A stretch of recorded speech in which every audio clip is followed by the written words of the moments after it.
Hello friends, welcome back to our channel Creavidico. Like, share and subscribe to our channel if you are new and press the bell icon to never miss any update. So today's topic is construction of knowledge. The second topic of knowledge, how we can construct our knowledge. So that we will be covered today. So while constructing the knowledge, why we need to construct and what is the essentials of constructing a knowledge. So construct means you have to, if you are building, if you are जैसे कि हम लोग अगर घर भी बना रहे हैं तो फाउंडेशन से हमको जाना पड़ेगा. So in that way, if you are acquiring a knowledge or acquiring an information, it also needs certain kind of steps. Constructivism को हम अगर एकदम सिंपल वर्ड में समझेंगे, means it involves certain kind of steps to reach at a knowledge. तो एक knowledge को या फिर एक information को gain करने में भी it involves certain kind of steps. So constructivism can be said as a paradigm hypothesis that learning is an active constructive process. इसको हम assumption भी मान सकते हैं. Constructing process helps us to assume the process of learning. It helps us to that कि एक first step के बाद second step क्या होगा, second step के बाद third step क्या होगा. So there it involves different hypothesis related concepts. So constructivism is also essential and we need जैसे कि नॉलेज गेन करने के लिए भी we need a constructive approach. So constructive approach can be also known कि जैसे कि हमारे माइंड में different why, where, how, what, कब हुआ, कैसे हुआ, क्यों हुआ, इस तरह का जब क्वेश्चन आने लगता है, it is helping in our construction of knowledge. तो एक नॉलेज को गेन करने के लिए यू हैव टू, ये सारे जो वर्ड्स है ये आपके माइंड में आने चाहिए. अभी मैं क्लास भी कर रही हूँ तो आपके माइंड में किस तरह से क्यों, व्हेन, हाउ, ये क्या हुआ, कब हुआ, ये सब कुछ जब क्वेश्चन आने लगता है, so this are building the process of knowledge. ये हमको हेल्प कर रहा है टू कंस्ट्रक्ट द नॉलेज. तो कंस्ट्रक्शन ऑफ नॉलेज में हम क्या क्या इंक्लूड कर सकते हैं? बेसिकली द एक्सपेरिमेंटेशन, जो भी एक्सपेरिमेंट करते हैं, that can be considered as a constructive. It helps in the constructive process. जैसे कि first step problem identify करना, उसको then assumption लगाना कि किस वजह से हुआ है, उसके बाद find out करना, उसके बाद you are getting some kind of result मिलने के बाद you can suggest और you will develop a new theory भी develop कर सकते, या फिर किसी चीज के बारे में हम जानते हैं. So experimentation also can lead in a construction of knowledge. ये भी constructivism में आएगा. उसके बाद research project, जितने भी research एक्सपेरिमेंट जैसे कि मैंने बोला वहाँ पे प्रॉब्लम आइडेंटिफाई, तो रिसर्च प्रोजेक्ट में भी प्रॉब्लम आइडेंटिफाई, उसके बाद उसको डिफरेंट क्या क्या हाइपोथेसिस लगाते हैं, हम लोग एजम्पशन करते हैं क्यों हुआ है, कैसे हुआ है, this type of questions has been put. उसके बाद उसका जब फाइंड आउट करके एनालाइज करके हमको रिजल्ट मिलता है. तो this also helps in the process of construction of knowledge.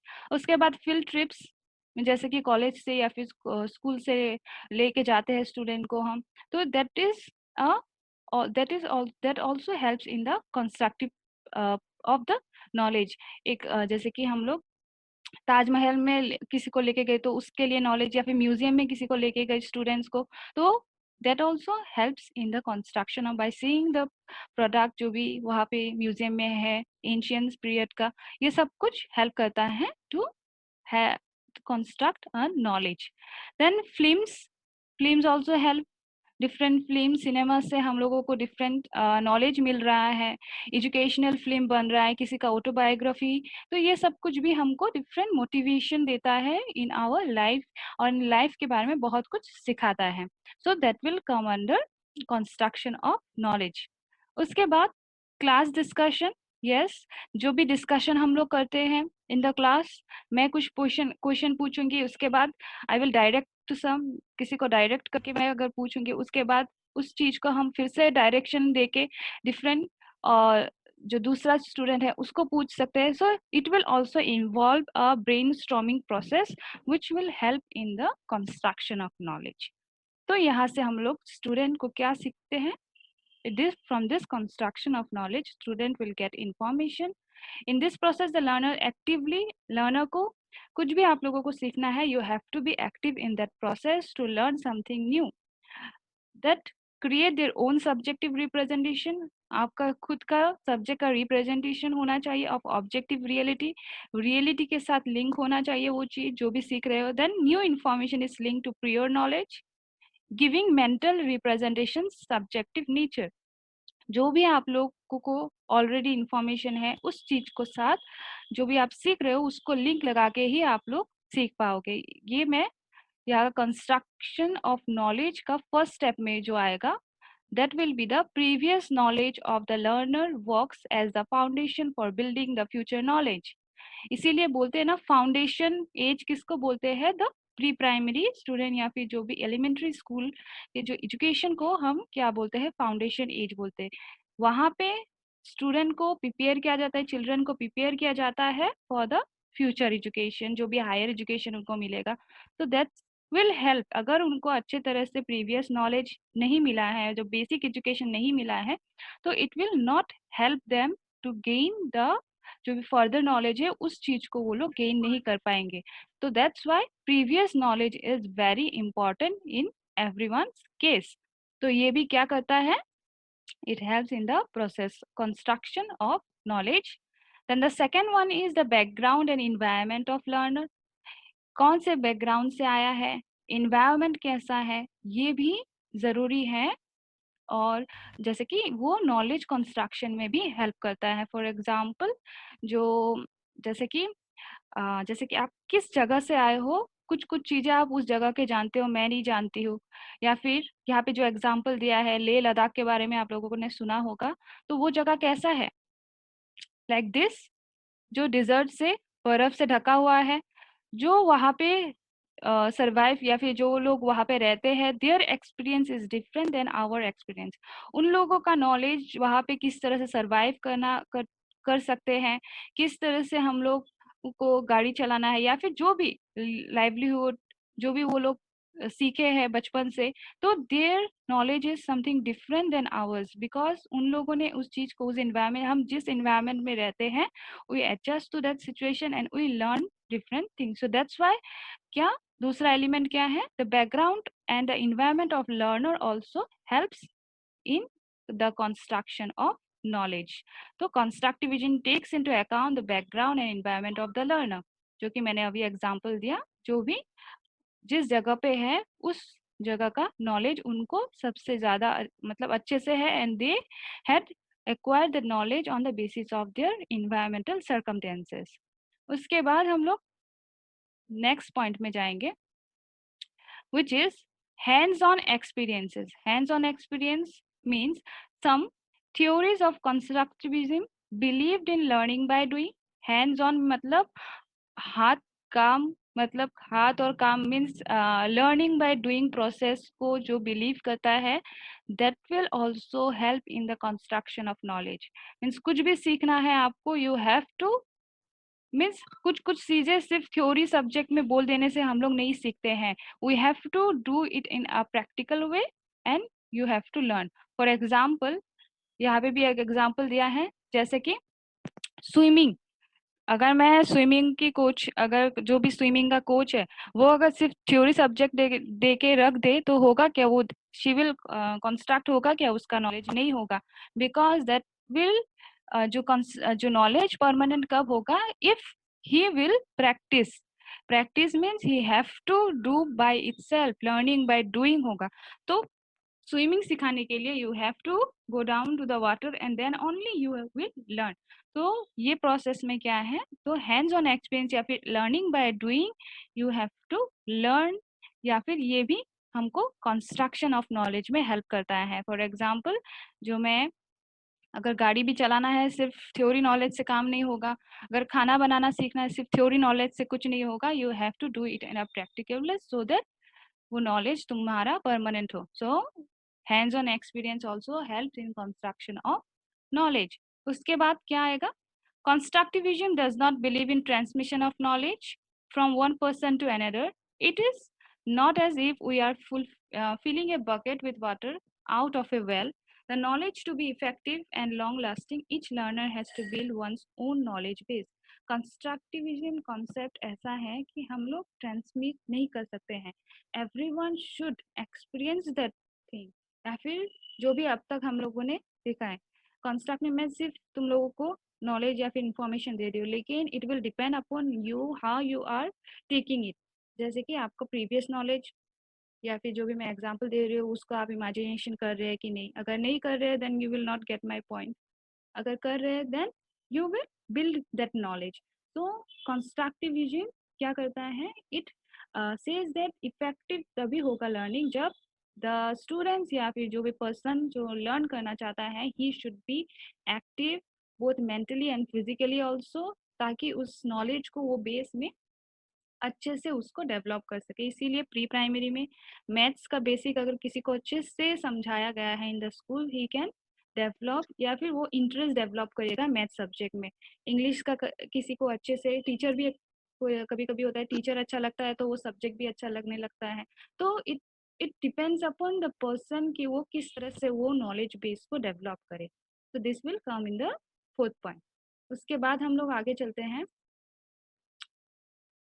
The next point is the teacher provides direction to the learner. Yes, teacher क्या कर सकता है, construction of knowledge में the teacher can also provide direction to the learner. किस तरह से direction देगा?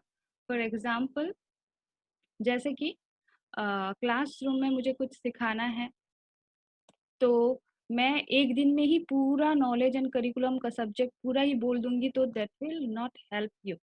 आई have to go in a step by step, because जो भी मैं तुम लोगों को सिखाऊंगी या फिर मूव फॉरवर्ड करूंगी, आई हैव टू जैसे कि मुझे एक लिंक रखना होगा या फिर एक डायरेक्शन से लेके जाना होगा from basic to the last point, and I have to make a link कि उसका या फिर मुझे एक मोटिवेशन भी तुम लोगों को देना होगा, लिंक बनाना होगा, या फिर कुछ ब्रेनस्टॉर्मिंग जैसा क्वेश्चन पूछना होगा। ब्रेनस्टॉर्मिंग कॉन्सेप्ट में जिस तरह से एक क्वेश्चन पूछने के बाद स्टूडेंट सोचने लगते हैं कि ये होगा या नहीं होगा, जो स्ट्रॉन्ग हम लोग ब्रेन में ला सकते हैं या फिर जो क्रिएटिविटी या थॉट प्रोसेस को डेवलप कर सकते हैं, that can be called as a brainstorming.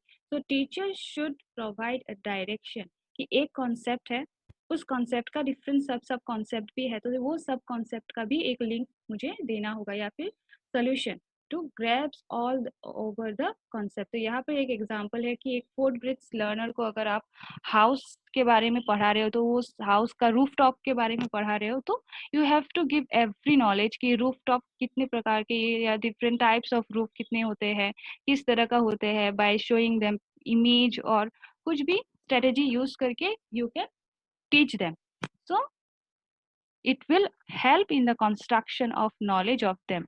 So teacher provides direction to the learner is also a process या फिर effective process in the जैसे construction knowledge construction में help करता है। With that we will move forward.